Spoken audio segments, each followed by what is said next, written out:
অসহযোগ আন্দোলন ঘিরে দেশের বিভিন্ন স্থানে সংঘর্ষ এবং ধাওয়া পাল্টা ধাওয়ার ঘটনা ঘটেছে।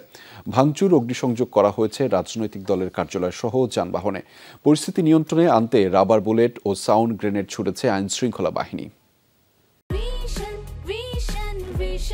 100% কপার কন্ডেন্সারে তৈরি ভিশন ফ্রিজ, তাই গুণে মানে অটুট থাকে বছরের পর বছর। অসহযোগ কর্মসূচি ঘিরে ব্রাহ্মণবাড়িয়ায় সংঘাত, দফায় দফায় সংঘর্ষ হয়েছে দুপক্ষের। উত্তেজনা ছড়িয়েছে গ্রামেও। ভাঙচুর, অগ্নিসংযোগ করা হয় বেশ কিছু যানবাহন। গুলিবিদ্ধ সহ আহত হন অনেকে।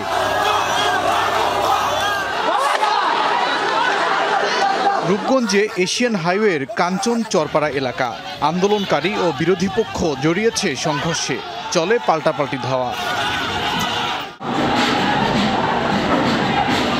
নারায়ণগঞ্জের লিংক রোডও পরিণত হয় রণক্ষেত্রে। আন্দোলনকারীরা ভাঙচুর করে বেশ কিছু স্থাপনা। ধাওয়া পাল্টা ধাওয়া হয়েছে দুপক্ষের। অসহযোগ আন্দোলনের সমর্থকরা পুড়িয়ে দেয় ফরিদপুর জেলা আওয়ামী লীগের কার্যালয়। পাশাপাশি আগুন দেওয়া হয় আরও কয়েকটি ভবনে।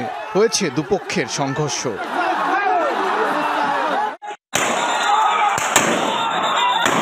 আন্দোলনকারীদের সাথে পুলিশের ধাওয়া পাল্টা ধাওয়া হয়েছে ঝিনাইদহে। পরিস্থিতি নিয়ন্ত্রণে টিয়ার শেল ও সাউন্ড গ্রেনেড ছোড়ে পুলিশ। রণক্ষেত্র দিনাজপুর সদর আসনের এমপি ও হুইপ ইকবালুর রহিমের বাড়িতে অগ্নিসংযোগ করা হয়েছে। আগুন দেওয়া হয়েছে পুলিশের গাড়িতেও।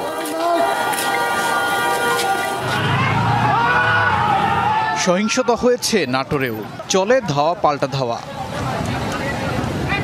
উত্তেজনা দেখা গেছে লক্ষ্মীপুরেও, চলে দুপক্ষের হামলা পাল্টা হামলা। রণক্ষেত্র খুলনা নগরী। জেলা আওয়ামী লীগ কার্যালয়ের পাশাপাশি ভাঙচুর চালানো হয় জেলা পরিষদেও। আগুন দেওয়া হয় কয়েকটি গাড়িতে। উত্তাল চট্টগ্রাম নগরী। নিউ মার্কেট এলাকায় আন্দোলনকারীদের সাথে পুলিশের ধাওয়া পাল্টা ধাওয়া হয়, ছোড়া হয় টিয়ার শেল ও সাউন্ড গ্রেনেড। একই চিত্র সিলেট নগরীতেও। পুলিশের সাথে আন্দোলনকারীদের চলে ধাওয়া পাল্টা ধাওয়া।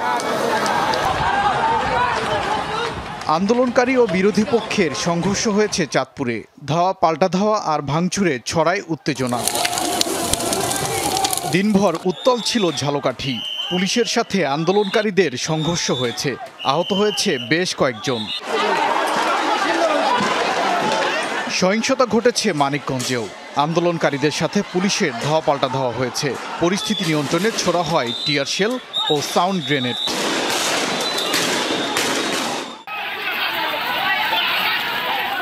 কুমিল্লায় আন্দোলনকারীদের ধাওয়া দিয়েছে বিরোধীরা। এ সময় গুলিবর্ষণ ও ককটেল বিস্ফোরণের ঘটনাও ঘটে।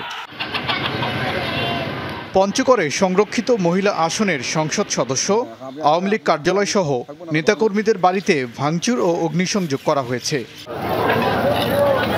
গাজীপুরের শ্রীপুরে আগুন দেওয়া হয় দুটি বাসে। এছাড়া বিভিন্ন স্থানেও সড়ক অবরোধ করে বিক্ষোভ হয়েছে। ওবায়দুর রহমান, যমুনা নিউজ।